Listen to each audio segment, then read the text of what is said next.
Solution 50 MSc molecules की बात कर रहे हैं।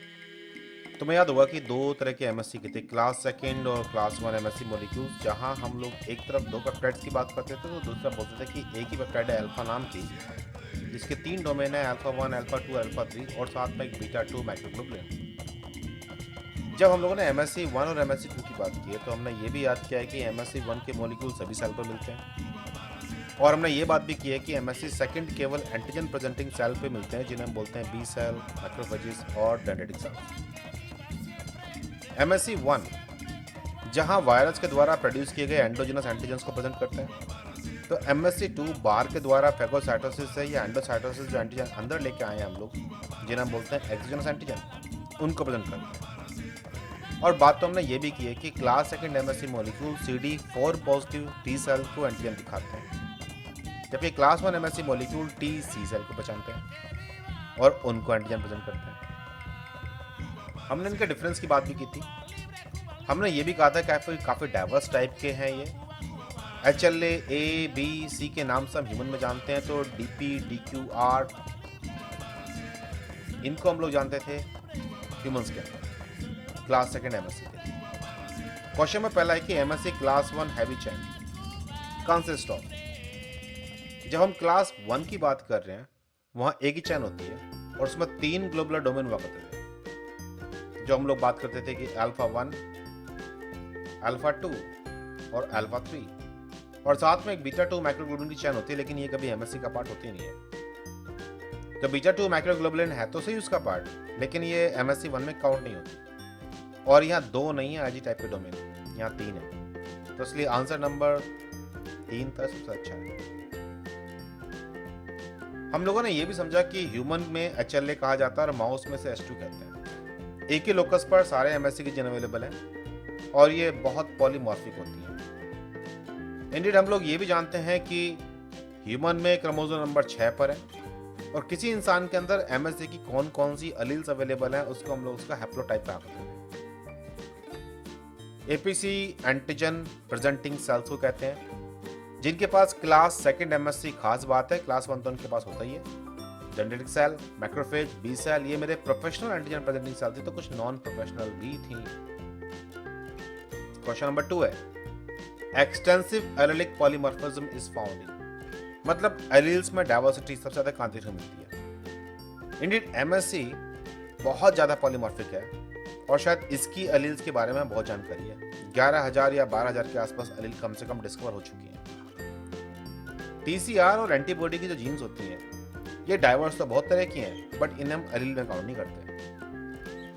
Expression of MSc gene is, अब अगर एक इंसान के पास 2 अलग अलग कॉपी है एमएससी की एक ही जीन, लेकिन एक है पेरेंटल टाइप की और एक है मैटरनल टाइप की, तो मैं देखा था कि वो दोनों तरह के प्रेजेंट कर लेती है, इसलिए ये है कोडोमिनेंट।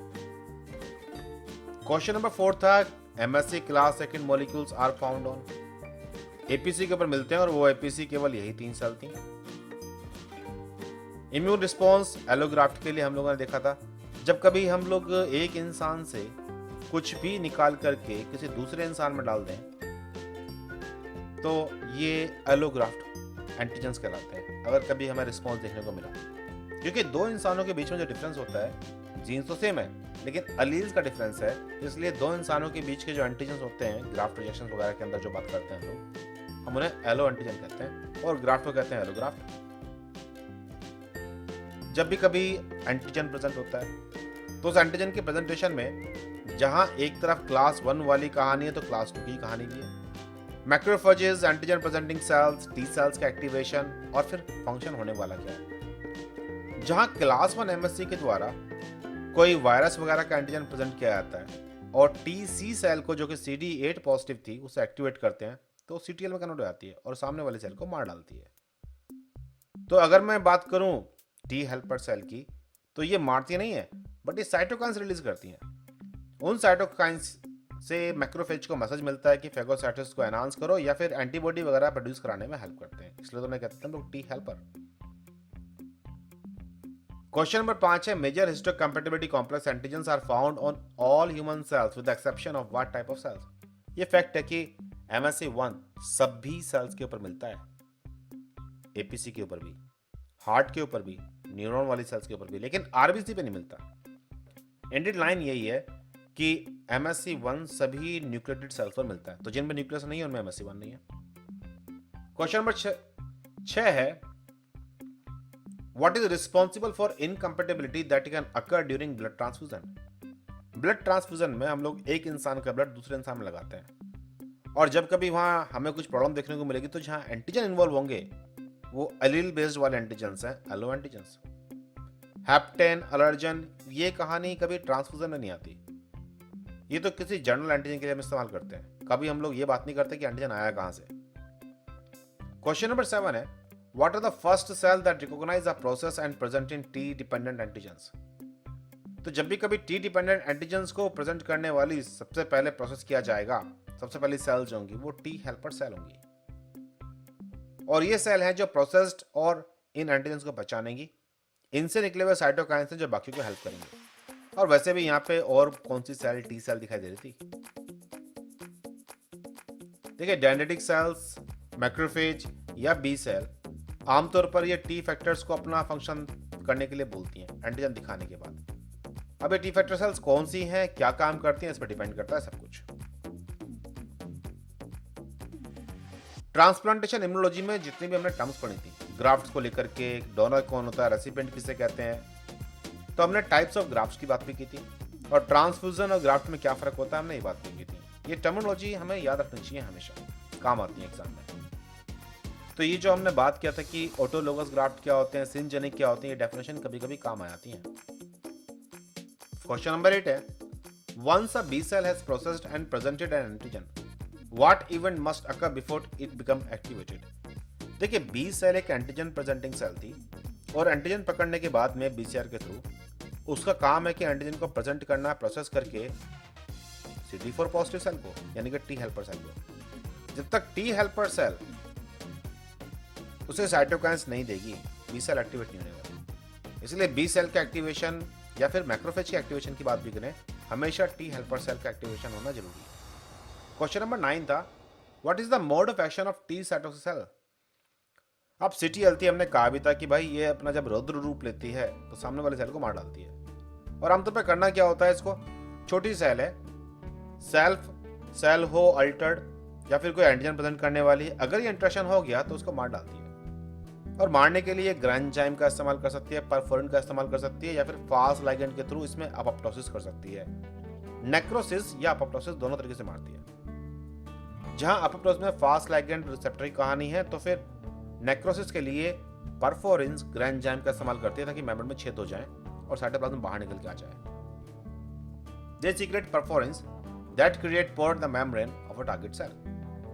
साइटोकाइन ये सीक्रेट करते भी हैं, तो उनका काम बी सेल को ग्रोथ करने का नहीं होता, हम बात कर रहे हैं CTL का। ये फंक्शन टी हेल्पर सेल का है। ये इम्यून सिस्टम को इनहिबिट नहीं करते, ये डीरेग करती हैं काम।